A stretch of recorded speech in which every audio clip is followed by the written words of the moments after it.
Livro de Gênesis, capítulo 11, o verso 27 em diante. Versículo 27. A gente vai ler até o capítulo 12, verso 9. Amém? Estas são as gerações de Tera. Tera gerou a Abrão, a Naor e a Harã. E Harã gerou a Ló. Harã morreu antes de seu pai Tera, na terra do seu nascimento, em Ur dos Caldeus. Abrão e Naor tomaram mulheres para si. O nome da mulher de Abrão era Sarai, e o nome da mulher de Naor era Milca, filha de Harã, que foi pai de Milca e de Iscá. Sarai era estéril, não tinha filhos. Tomou Tera e Abrão seu filho, e a Ló, filho de Harã, filho de seu filho, e a Sarai sua nora, mulher de seu filho Abrão, e saiu com eles de Ur dos Caldeus, a fim de irem para a terra de Canaã, e vieram até Harã, e ali habitaram. Foram os dias de Tera 205 anos, e morreu Tera em Harã. Ora, o Senhor disse a Abrão: sai-te da tua terra, da tua parentela e da casa de teu pai, para a terra que eu te mostrarei. Eu farei de ti uma grande nação, abençoar-te-ei e engrandecerei o teu nome, e tu ser uma bênção. Abençoarei aos que te abençoarem, e amaldiçoarei aquele que te amaldiçoar, e em ti serão benditas todas as famílias da terra. Partiu, pois, Abrão, como o Senhor lhe ordenara, e Ló foi com ele. Tinha Abrão 75 anos quando saiu de Harã. Abrão levou consigo a Sarai, sua mulher, e a Ló, filho de seu irmão, e todos os bens que haviam adquirido, e as almas que lhes acresceram em Harã. E saíram a fim de irem à terra de Canaã, e à terra de Canaã chegaram. Passou Abrão pela terra, até o lugar de Siquém, até o carvalho de Moré. Nesse tempo estavam os cananeus na terra. Apareceu, porém, o Senhor a Abrão, e disse: a tua semente darei esta terra. Abrão, pois, edificou ali um altar ao Senhor, que lhe aparecera. Então passou dali para o monte ao oriente de Betel, e armou a sua tenda, ficando-lhe Betel ao ocidente e Ai ao oriente. Também ali edificou um altar ao Senhor, e invocou o nome do Senhor. Depois continuou Abrão o seu caminho, seguindo ainda para o sul. Esta é a palavra de Deus.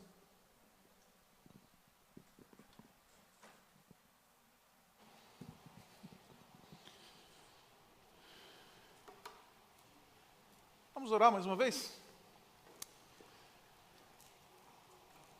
Pai, nos abençoa enquanto a gente olha para a Tua Palavra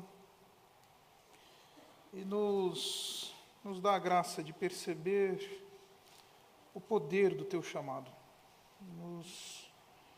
Nos ajuda, através desse texto, a entender a seriedade da Tua convocação para nós, de maneira que a gente possa contemplar a Tua beleza, e não somente contemplar a Tua beleza, ser transformado por ela. Então nos ajuda enquanto olhamos para a Tua Palavra. Oramos assim em nome de Jesus. Amém. Estamos chegando no 8º episódio já desta série A Origem. E o livro de Gênesis ele é muito interessante porque ele tem duas grandes partes. Do capítulo 1 até o capítulo 11, o livro de Gênesis, ele narra aquilo que a gente conhece como a história primeva. Vai falar das origens da criação, a origem do homem, a origem das nações, a origem das culturas, a origem dos idiomas, vai falar sobre a origem da família, enfim, vai contar as origens de uma perspectiva macroscópica. Quando a gente chega do capítulo 11 em diante, dessa passagem que a gente acabou de ler, do capítulo 11, versículo 27, até o final do livro, a gente encontra aquilo que a gente chama de história patriarcal. Ou seja, o autor bíblico, ele calibrou a lente do macroscópico para ir para o microscópico. E a partir de então, ele começa a narrar, então, a origem da nação de Israel.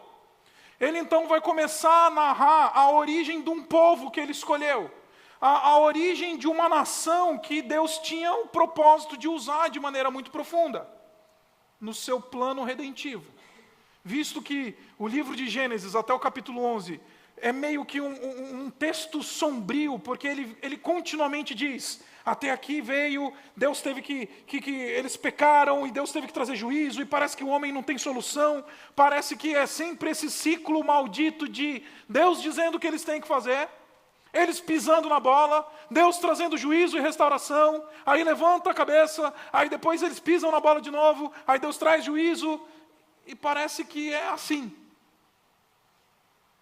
Só que aí você chega no capítulo 12, no capítulo 11, no final do capítulo 11, início do capítulo 12, você vê a maneira como Deus escolheu para redimir e tentar trazer uma solução para o homem. Que primeiro é por meio de uma nação, e depois é por meio do seu filho, que é um judeu, Jesus Cristo. Então, quando a gente olha para esse texto que a gente acabou de ler, esse texto é a dobradiça.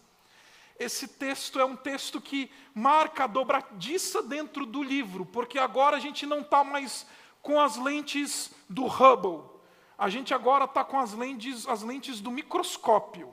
E agora a gente, depois de perceber que Deus ele atua na esfera soberana, criacional, absoluta, transcendental, agora Deus ele vai trabalhar de maneira presente, imanente, direta, pessoal.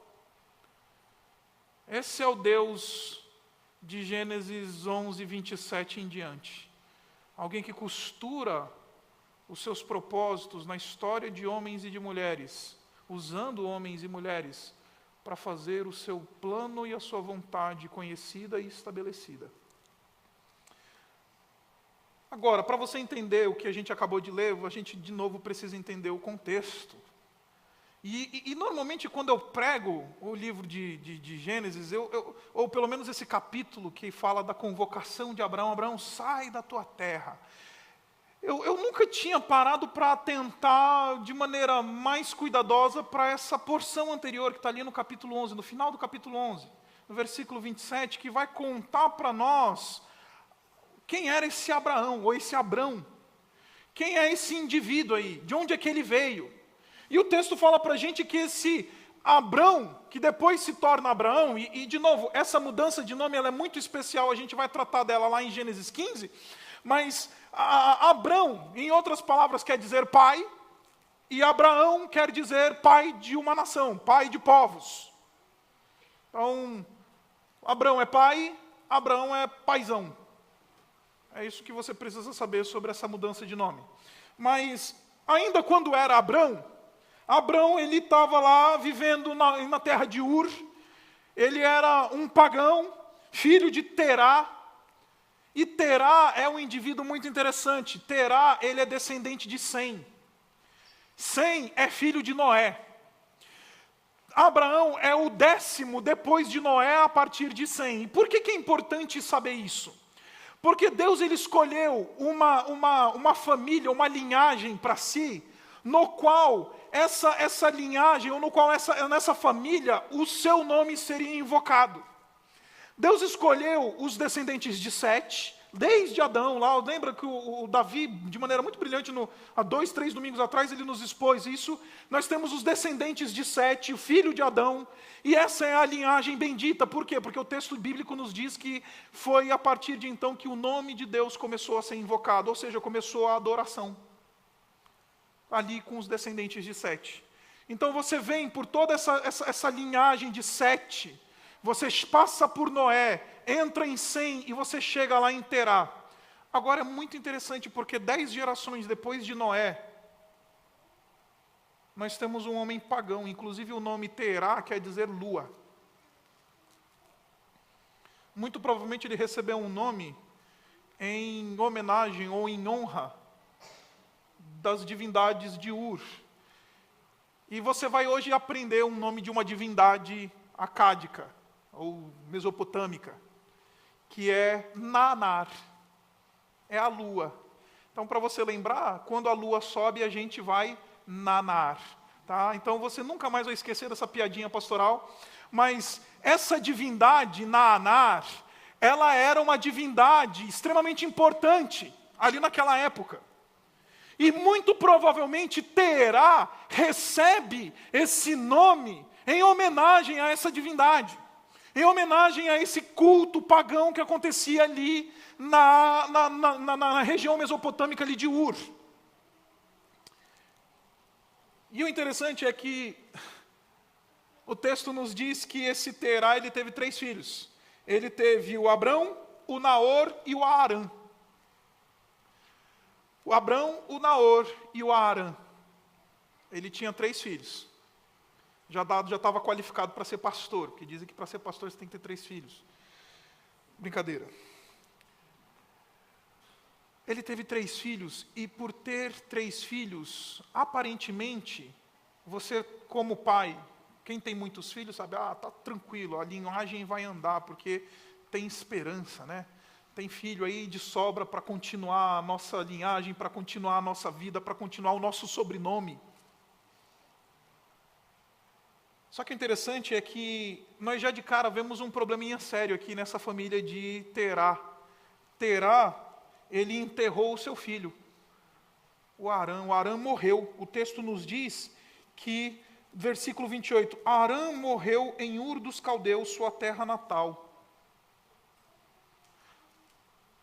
É um ambiente caótico, onde tem a inversão da ordem natural das coisas. Não são pais que devem enterrar filhos. A ordem natural das coisas é que filhos devem enterrar seus pais. Em outras palavras, o que eu estou querendo dizer para você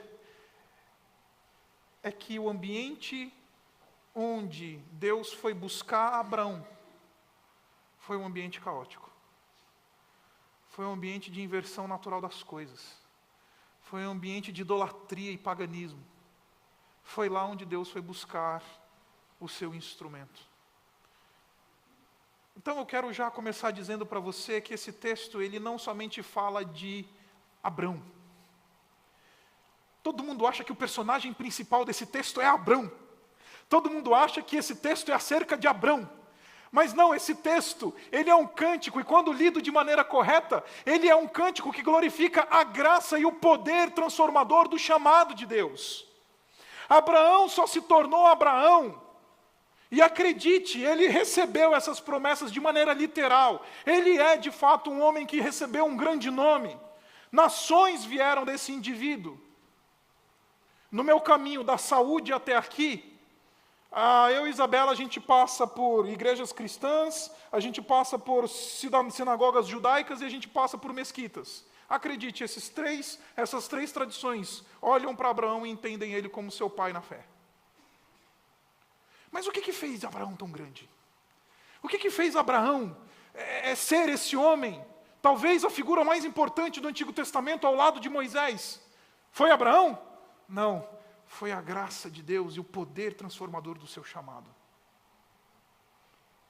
Deus é o responsável por fazer Abraão quem ele era. O que eu estou querendo dizer para você, querido, é muito simples.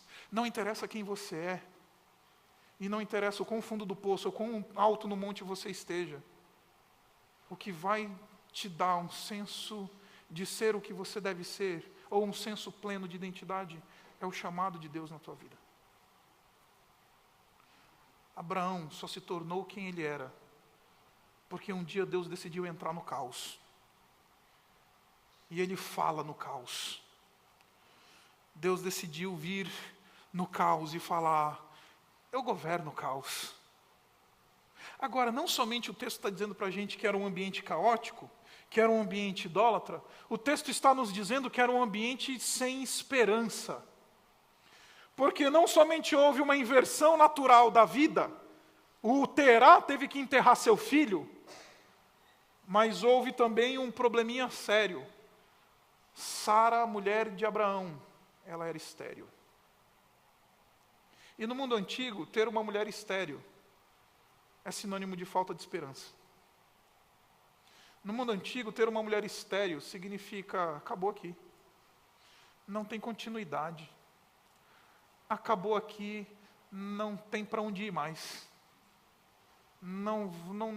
Acabou, game over. É nesse ambiente onde Deus aparece e fala.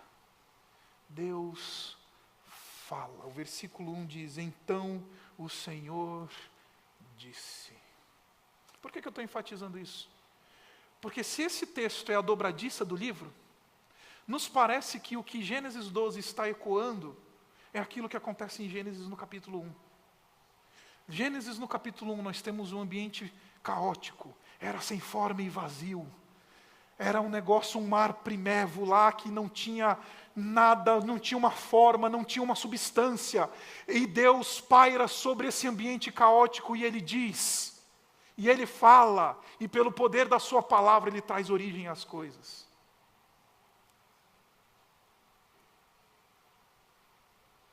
Deus, pelo poder da sua palavra, pelo poder da sua convocação, Ele tirou Abraão do caos. Este é o poder transformador do chamado de Deus. Querido, deixa eu falar uma coisa para você de maneira muito profunda. Se você não pegar nada desse sermão, pega isso. Não interessa o caos que você está emitido. Não interessa a ambientação onde você está colocado. Não interessa o que você está experimentando na tua vida. O poder de transformação deste ambiente está na palavra de Deus, está no chamado e na convocação do seu servo. Abraão, você não tem nada para me oferecer. Abraão, você não tem nada para me dar. Abraão, isso é graça. Você está no mais fundo absoluto do poço. Mas eu vou lá, e a minha voz vai reverter a tua situação. Essa é a mensagem de Gênesis 11, 27. É por isso que é extremamente importante ler Gênesis 11, 27 a 32, antes de ler Gênesis 12, de 1 a 3. Porque não é só Deus intervindo e falando assim, Abraão, eu decidi fazer uma coisa aí. Não, Deus está intervindo no caos. Deus está agindo agora de maneira microscópica. Antes ele mexeu no caos cósmico.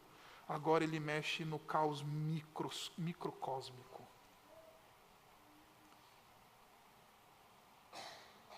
A doutrina cristã, a tradição cristã, especialmente a tradição reformada, ensina que aqui está a razão para nós crermos numa doutrina essencial da tradição cristã, que é aquilo que a gente chama de doutrina da graça. Porque se Abraão era esse pagão, se Abraão era esse homem sem esperança, se Abraão era esse indivíduo metido num ambiente caótico, de inversão da ordem natural das coisas, se Abraão era esse cara que o texto do capítulo 11 está nos dizendo, a única coisa que justifica o chamado de Deus na vida de Abraão é a graça. Agostinho, quando ele comenta esse texto, ele fala uma coisa que eu acho sensacional. Ele diz assim, se nós encontrarmos um porquê para o chamado de Deus, já não mais é graça. Deus então encontrou algum mérito lá em Abraão. Deus viu alguma coisa que Abraão podia oferecer para Deus, então Deus o chamou assim.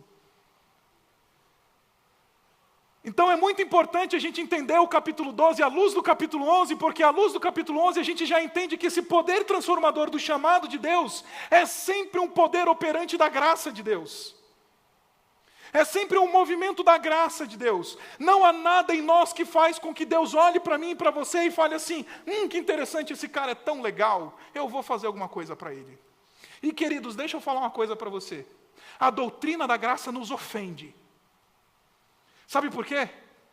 Porque ela nos humilha.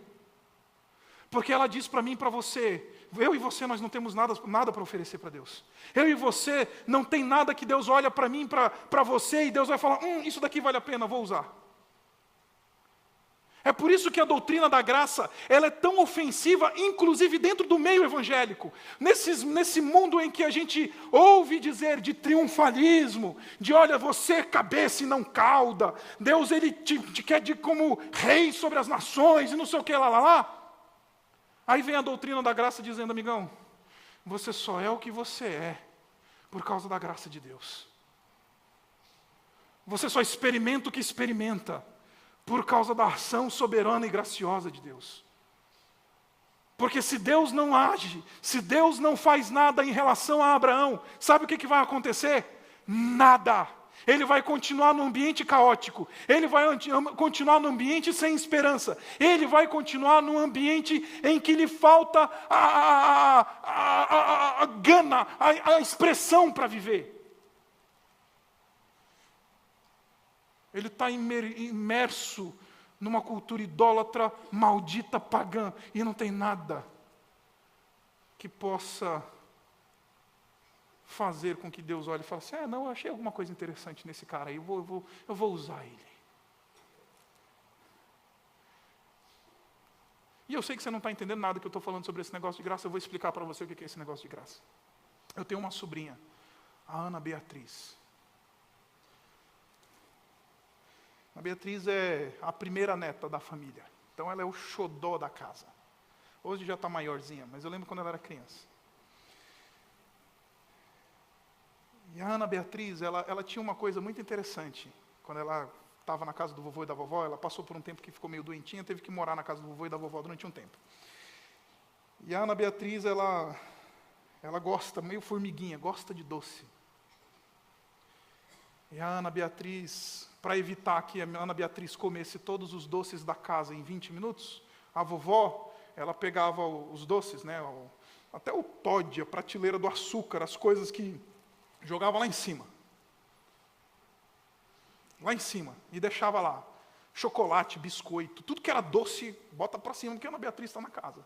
Formiga. Aí lá pelas tantas, a Ana Beatriz vinha para mim e falava assim, tio, eu fala gorda, chamava ela de gorda. Fala gorda, ela, tio, pega para mim a bolacha. E não é qualquer bolacha, passatempo.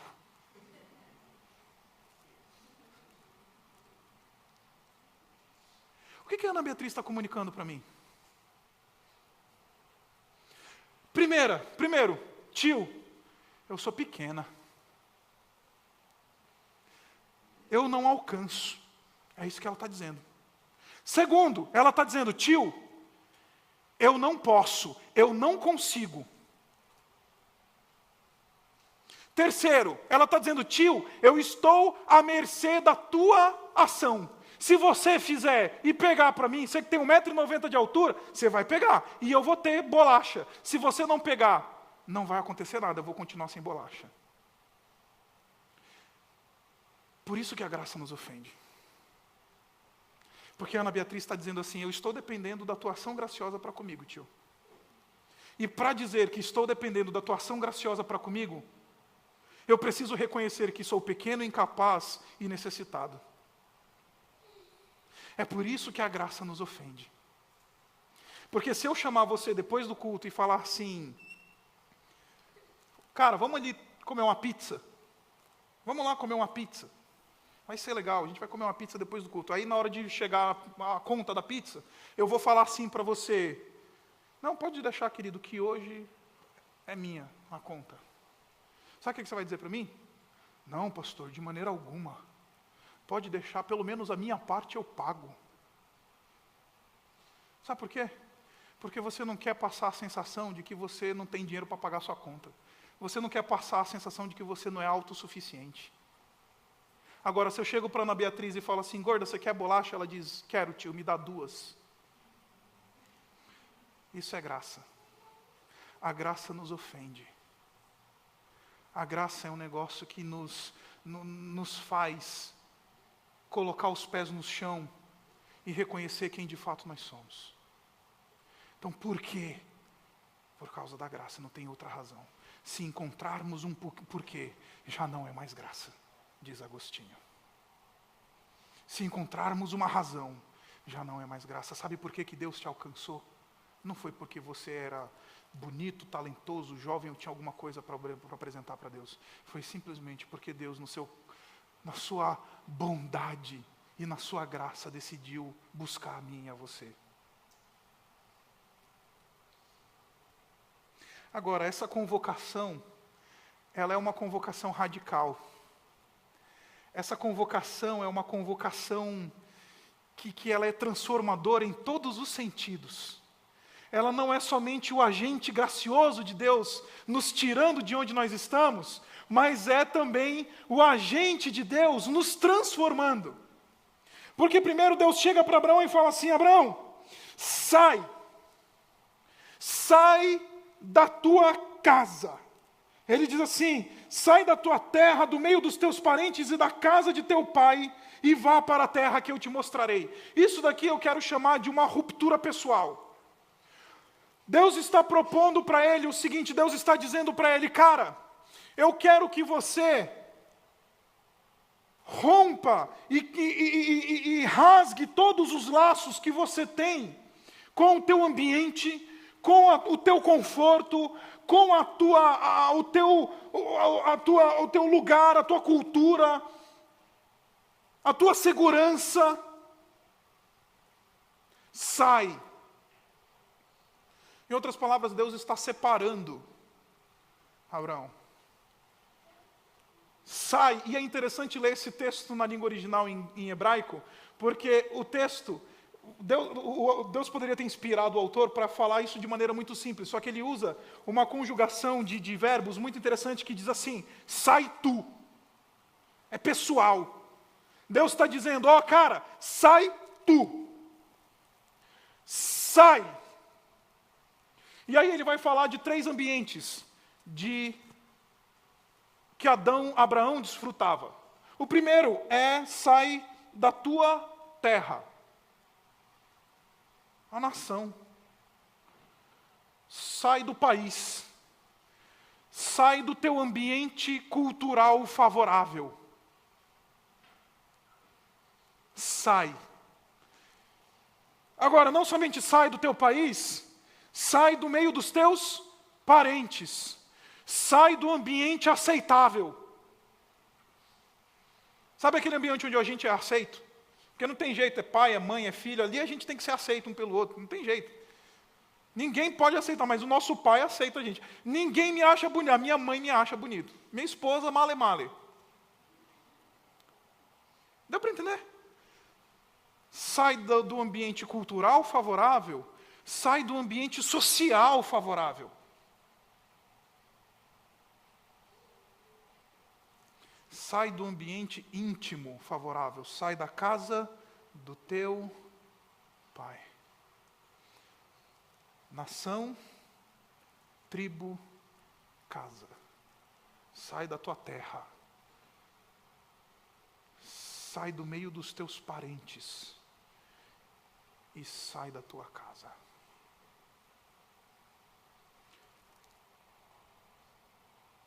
Esse chamado, essa convocação significa uma ruptura em termos pessoais. O que eu estou querendo dizer para você, querido, é que a gente vive época em que já dá para ser crente porque papai e mamãe era crente.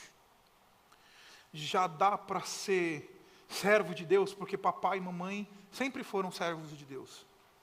Até mais ou menos o início dos anos 90, aqui no Brasil, ser crente significava uma ruptura completa.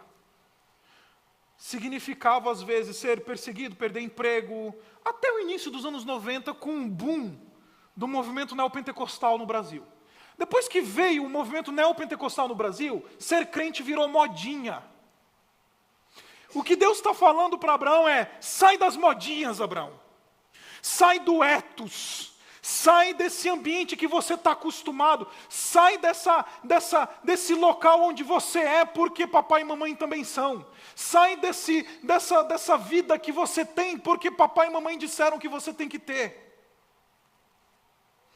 Se você volta antes dos anos 90, no Brasil, se declarar evangélico em algumas famílias, eu era muito criança na época, mas eu lembro que meu pai pastor, na igreja, algumas pessoas se converteram, vindo de algumas tradições religiosas que dominavam as famílias por anos e décadas. E aí o indivíduo se convertia.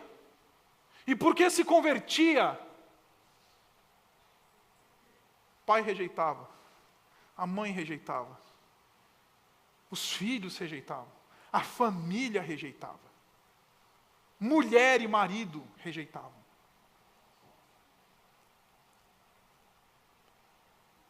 A gente não tem mais essa noção. Mas o que Deus está falando para Abraão Abraão, é pessoal. O meu negócio contigo é pessoal. Sai tu.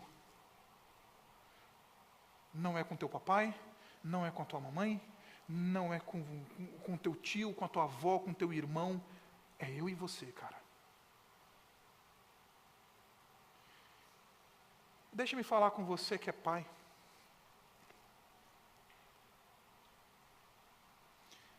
E talvez isso vai soar pesado. Mas eu posso jogar limpo com você e dizer que não interessa se você é crente ou não.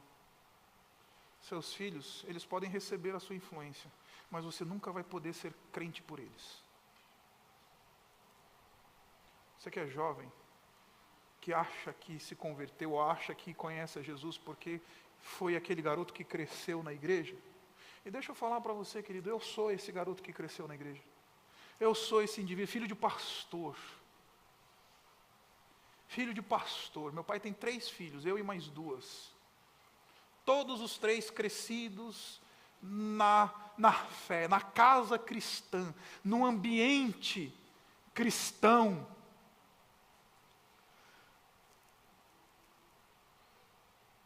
E tem gente que por causa disso acha que está com um ticket garantido para o céu. Tem gente que por causa disso, não, papai é crente, mamãe é crente, vovô era crente. Eu já vi casos de gente chegar para mim e falar assim, não, meu pai é pastor, meu avô é pastor, meu tio é pastor e meu bisavô era pastor também. Então, estou seguro.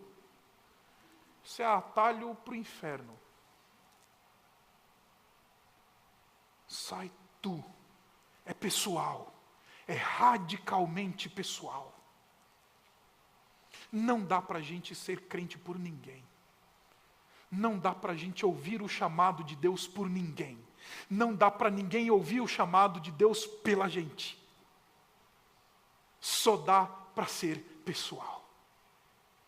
Te separa, sai da tua nação, sai da tua tribo e sai do meio do teu povo, da casa do teu pai.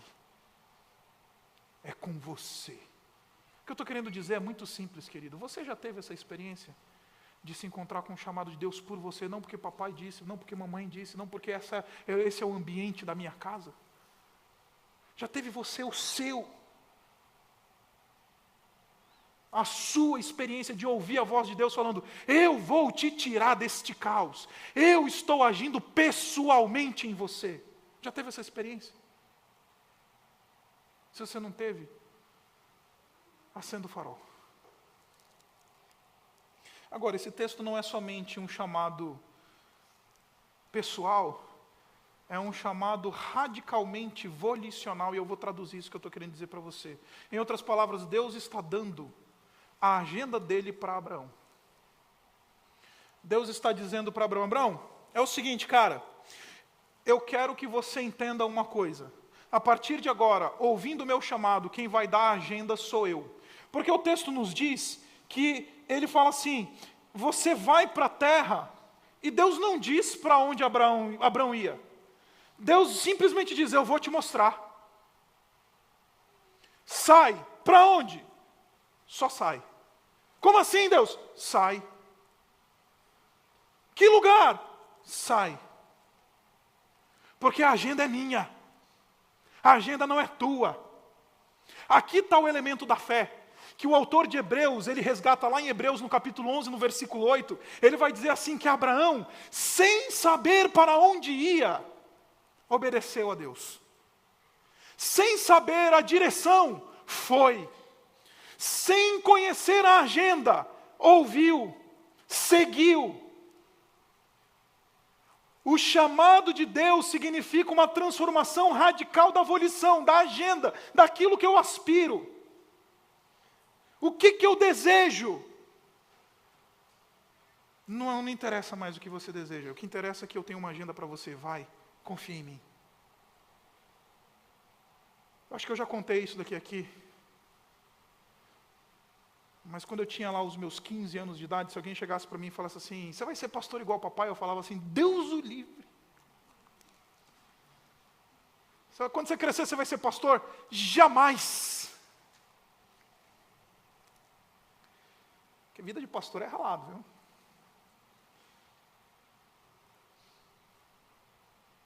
E aí, eu tinha uma agenda para mim. Qual que era a minha agenda? Estudar na FEI, me tornar um engenheiro mecatrônico, trabalhar numa grande empresa automobilística daqui do ABC, porque eu morava em São Bernardo, ganhar dinheiro e levar minha família para passar férias uma vez por ano fora do país. Essa era a minha agenda. Qual que é a tua agenda, Isaac? Para onde você vai? Vou para a FEI. O que você vai fazer? Vou ser engenheiro mecatrônico. Qual que é o teu plano? Ganhar dinheiro. Aí lá pelas tantas, minha mãe chegou para mim e falou assim, meu filho, seu aniversário é em julho, né? É, mamãe. Pois é, em julho está acontecendo um congresso de jovens, lá em Atibaia, você não está afim de ir, não? Eu falei, mãe, não tenho grana. Eu pago para você como seu presente de aniversário. Fechou. O que todo garoto de 16, 17 anos vai fazer num congresso jovem onde tem um monte de menina crente? É isso mesmo. Vai chavecar. Bíblia, encontro com Jesus, não espera isso. Passei uma semana dentro de um acampamento cristão, com a minha agenda. Não, esse ano eu vou prestar vestibular na FEI. Cheguei a prestar. Já conto para você. E lá pelas tantas passou a semana inteira, eu no 0 a 0 a semana inteira. Tinha uma menina lá que me dava moral. Aí lá pelas últimas, sentei no último dia do congresso lá para ouvir o pastor. Aí eu ouvi Deus falar comigo.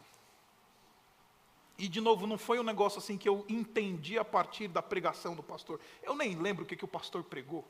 Eu ouvi a voz de Deus. E acredite, a gente canta pedindo essas coisas. A gente ora falando, Senhor, eu quero ouvir tua voz. Não queira. Porque eu ouvi Deus falar comigo, uma voz que parecia que era do meu lado. Isaac não é a FEI, é o seminário. Eu entrei em crise. Cheguei em casa meio esquisito. Meio estranhão, garoto de 17 anos, eu era meio malemolêngo assim. E aí, minha mãe viu que eu estava meio estranho em casa, esse menino quieto, andando pelos cantos. O que está acontecendo? Menino, o que está acontecendo? Falei, mãe, eu preciso de um psiquiatra. Como assim, meu filho? Estou ouvindo vozes. Crente batista, desculpa, o pentecostal, o carismático, ele ouve e não curte, né? Eu sou batista. Estou ouvindo vozes, mãe. Como assim, menino? Deus falou comigo. Você precisa de um psiquiatra. O que Deus falou para você, meu filho? Que eu tenho que ir para o seminário, não estudar na FEI. A gente precisa procurar um psiquiatra, um psicólogo. Encurtando uma história longa. Cheguei até a prestar vestibular na FEI. Passei em 52. Tinha até bolsa. No ano seguinte estava chegando no seminário. Porque é uma mudança radical da volição. O chamado de Deus significa mudar radicalmente a minha agenda. Quando Deus ele intervém, ele muda agendas. E não dá certo impor as nossas agendas a Deus. Abraão, é para a terra que eu vou te mostrar, não é a terra do teu conforto, não é a terra da tua proximidade, não é o lugar lá dos teus camaradas, é para onde eu vou te mostrar, é a minha agenda, é o meu direcionamento.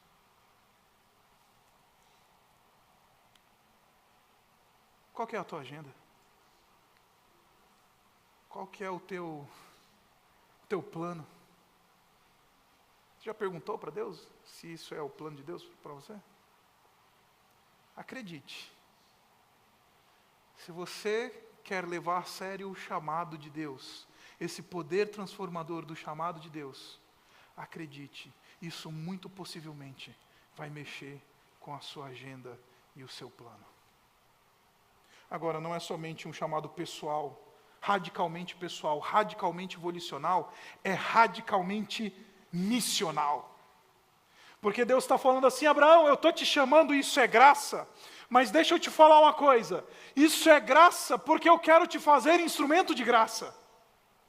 E aqui, uma coisa que pega, e de novo, gente, somos uma igreja reformada, tá? Somos.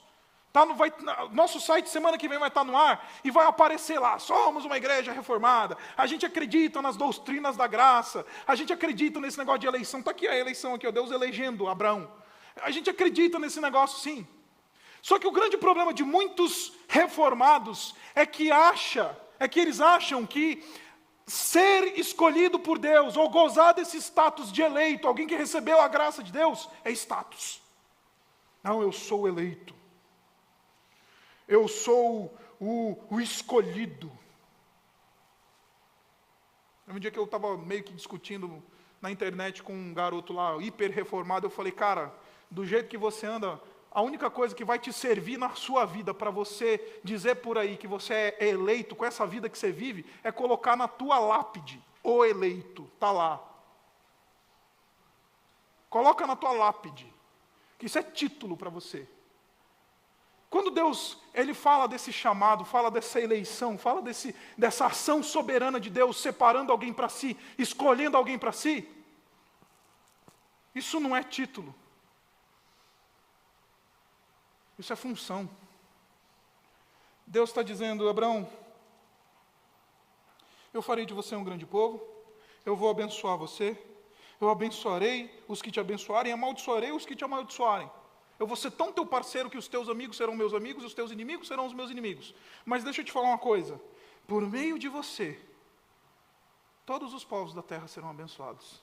Eu não te escolhi para você colocar no teu Facebook: eleito, escolhido, filho de Deus, e barará. Você vai ver rede social hoje em dia dos crentes, né? Filha do rei. É status. É status. Isso não é status. Em outras palavras, Deus está dizendo: eu estou te fazendo o que você é, porque eu quero te usar. Porque por meio de você, eu quero abençoar outras pessoas. Porque por meio de você, eu quero que outros me encontrem. Porque por meio de você, eu quero que você seja aquele que vai me mostrar para outros. É radicalmente missional. E deixa eu falar uma coisa para você, querido. A gente tem um conceito de ser abençoado nesse mundo evangélico triunfalista, que é uma teologia maldita. A gente tem esse conceito de ser abençoado como o conceito de que, fulano de tal ganhou um carro novo, uma casa nova, um emprego, uma promoção. Aí o pessoal vem e fala assim: pastor, eu vou compartilhar uma bênção. Né? A gente acha que bênção basicamente é isso, né? O abençoado é aquele que recebe coisas de Deus. O abençoado é aquele indivíduo que recebeu uma coisa nova. Outro dia tinha um rapaz, uns quase 40 anos de idade, sabe, solteiro, coitado. Ninguém queria, arrumou a namorada. Aí ele veio: pastor, a minha bênção. É assim que a gente faz? Não é assim que a gente fala? Aqui minha bênção, chegou minha bênção. 30 e tantos anos esperando, está aqui a minha bênção. No Antigo Testamento, o conceito de bênção é ser usado por Deus. O abençoado é aquele que é usado por Deus. Por isso que ele diz, antes de que eu vou por meio de você abençoar muita gente, ele diz: eu vou te abençoar. E como que você vai me abençoar? Te usando. Acredite, não tem bênção maior do que ser instrumento nas mãos de Deus. Essa convocação é um chamado radicalmente missional. Deus não te chamou para você ser só princesa e príncipe do rei. Como é que é? Princesas e os... Agora me fugiu lá, a pastora lá que fala isso. Deus te chamou porque Ele quer te usar. Que por meio de você eu quero abençoar outros. Aí a pergunta é simples, né? Você tem sido instrumento de bênção? Eu tenho sido instrumento de bênção. Através de nós, Deus está se fazendo conhecido e glorificado na vida de outros. Essa é a pergunta mais simples do texto. Porque eu vou te usar. Eu quero que você seja meu instrumento. Eu quero que você seja alguém através de quem alcançarei outros. Eu quero que você seja o meu braço abençoador na terra. Que a tua vida seja uma expressão de bênção para outros. E eu não vou ficar aqui delongando, porque a gente tem falado tanto nisso, porque essa é a vocação da nossa igreja. Nós dizemos que nós somos uma igreja missional. É isso. A gente não está olhando para o crachá do cara, a gente está olhando para o que ele precisa e o que a gente pode fazer por ele. Finalmente, esse é um chamado radicalmente transformador, porque ele transforma a cosmovisão e a cultura de Abraão. Por que eu estou falando isso? Porque a partir do momento que Abraão obedece, ele já não tem mais terra, ele já não tem mais casa, ele já não tem mais ambiente de segurança, ele já não encontra mais cultura favorável, ele é um peregrino. Eu ia usar a expressão, mas acho que não cabe, mas ele é um sem terra.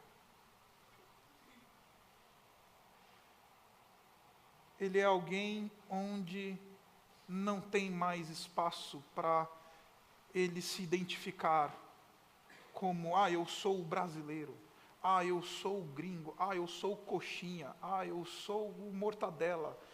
Antes disso, Abraão é chamado. Em outras palavras, Deus está convidando Abraão para olhar para o mundo a partir dos olhos de alguém que não tem mais fixação. Qual que é a tua cultura, Abraão? A minha cultura, a minha casa, a minha terra, o meu ambiente é aquele onde Deus me colocar, onde eu vou ser útil. E eu encerro com vocês falando uma história minha. Eu não gosto muito de ficar contando as minhas histórias aqui, mas quando eu estava no meu último ano, lá no Seminário Teológico de Dallas, nos Estados Unidos, meu orientador chegou para mim e falou assim: Zacão, fica aí, cara.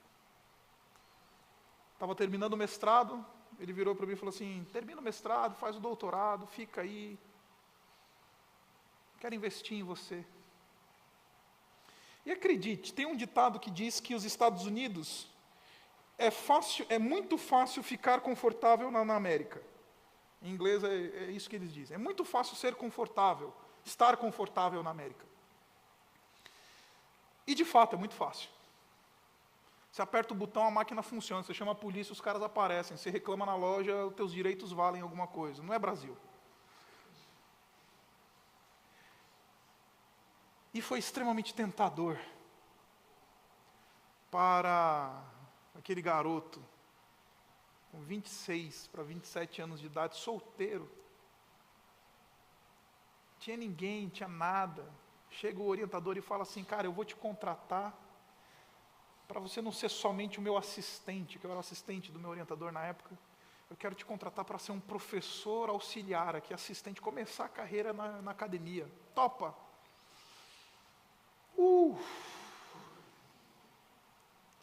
Coçou. E aí, conversando com alguns mentores, a minha conclusão foi: não. Embora seja extremamente tentador, eu vou para um ambiente que me é desconfortável, mas é onde eu vou ser útil. Porque aqui na América, tem mestre em teologia brotando do chão, assim, brota teólogo. Tudo quanto é igreja, PhD em teologia, pastor. Aí eu fui explicar isso para o meu orientador. Eu falei: querido, é muito tentador. É um negócio, você não tem ideia de como isso me atrai. Ele falou assim: em 1 mês, 2 meses, a gente resolve teu esquema do green card. Eu virei para ele e falei assim: thanks, but no thanks. Obrigado, mas não obrigado. Por quê? Porque, às vezes, o lugar para onde Deus nos chama, não é às vezes, não é sempre, o lugar para onde Deus nos chama, significa ser o lugar onde nós vamos mais ser úteis e não o lugar onde nós mais vamos ser confortáveis. E acredite, morar em São Paulo é uma droga. Para quem já teve uma experiência fora internacional, fora do país, sabe do que eu estou falando. Morar em São Paulo é uma droga. É um trânsito desgraçado, é uma vida de gado, teu dinheiro não rende, você paga mais imposto do que você vive. Mas acredite, eu nunca estive tão realizado na minha vida. Porque aqui é o lugar da minha convicção de que é onde o Isaac é útil. É isso que Deus está fazendo com Abraão. Abraão, é onde eu vou te fazer útil. É por isso que você não vai ter mais terra. É por isso que você não vai ter mais local. É por isso que você não vai ter mais casa. Porque eu vou te levar para onde eu vou te fazer útil. E eu termino essa reflexão respondendo aquela pergunta: e daí, pastor? E daí que Deus fez tudo isso com Abraão? O título dessa mensagem é Abraão e a igreja. Abraão, ele é o pai, o descendente, o ascendente de um indivíduo chamado Jesus Cristo. Lá em Mateus, no capítulo 1, no versículo 1, nós vemos o texto dizendo: este é o livro da genealogia de Jesus Cristo, filho de Davi, filho de Abraão. A igreja do Senhor Jesus Cristo, ela encarna essa vocação. A igreja do Senhor Jesus Cristo, ela tem este chamado como o seu chamado primeiro. Sai do teu ambiente, te separa. Eu quero te usar. Não estou te levando para o conforto, para a bênção, para o carro novo, eu estou te levando para a utilidade. E acredite, queridos, este chamado é para nós hoje, porque foi exatamente isso que o nosso mestre ouviu. Quem em última instância ouviu esta vocação: sai da tua casa, sai do meio dos teus parentes, sai da tua terra. Em última instância, sabe quem ouviu isso? Foi a pessoa do Senhor Jesus Cristo. Na eternidade passada, antes de encarnar, ele ouviu do Pai: sai e vai para onde eu vou te mostrar. Vai, porque lá eu vou te fazer um grande povo. Lá eu vou abençoar os que te abençoarem. Lá eu vou amaldiçoar os que te amaldiçoarem. E por meio de você, meu filho, eu abençoarei todas as famílias da terra. Nós somos o povo desse Cristo. Se ele ouviu isso e obedeceu, nada menos do que isso nos é requerido.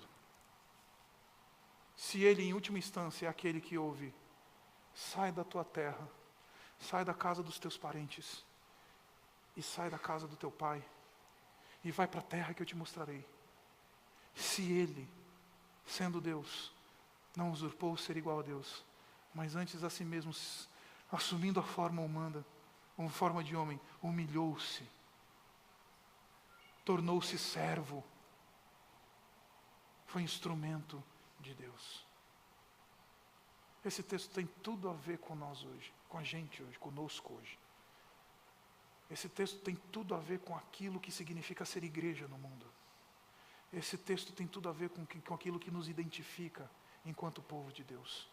Porque no dia que Deus virou e falou assim: Abraão, sai. Acredite, ele estava contemplando a mim e a você.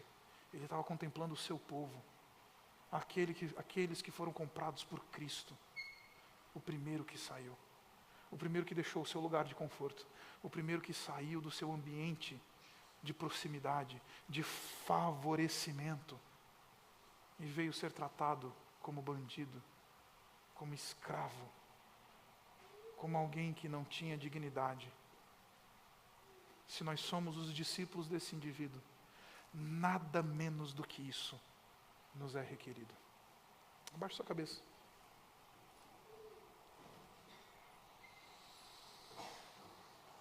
Obrigado, Pai, pela tua palavra.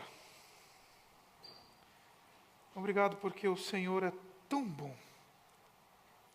Obrigado porque o Senhor nos alcançou quando a gente estava no nosso mar caótico.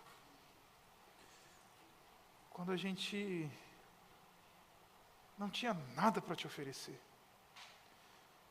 que não havia nada em nós que pudesse te atrair. Ainda assim, o Senhor, por graça, um favor imerecido, belíssimo, decidiu nos chamar para Ti. E Pai, temos a plena convicção de que este é o nosso chamado. Não fomos chamados para essas 4 paredes. Nós não fomos chamados para construir algo que é pomposo. Não fomos chamados para o conforto, Pai. Queremos seguir o Teu Filho, que foi o primeiro que ouviu isso.